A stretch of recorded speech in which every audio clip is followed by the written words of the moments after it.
મંદિરનો ઇતિહાસ.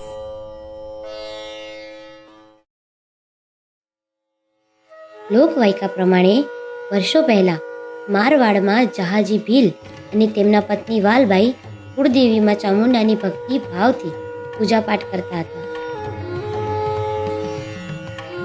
તેમની આવી અપાર ભક્તિથી પ્રસન્ન થઈને માતાજી જહાજી ભીલ સાથે વેણે વાત કરતા હતા. સમય જતાં મારવાડની ધરતીમાં 3 વર્ષ દુકાળ પડ્યો. ત્યારે જહાજીને માલઢોરની ચિંતા થવા લાગી. તેમણે પોતાની કુળદેવી માં ચામુંડાને પ્રાર્થના કરી.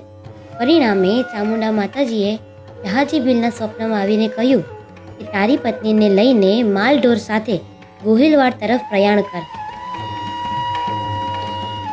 અને જ્યાં તારી કાળી ગાય પગની ખરીથી ધોતરે ત્યાં તો નિવાસ કરજે. મારું આ ખાડિયું ત્રિશુલની ત્યાં સ્થાપના કરજે. માતાજીની આજ્ઞાથી જહાજી ભીલ માલઢોર લઈને મારવાડથી ગોહિલવાડની ધરતી ગઢકોટડા આવે છે. જ્યાં ભીખડોની ટોચ પર પહોંચતા કાળી ગાયે પગની ખરીથી નિશાન બનાવ્યું.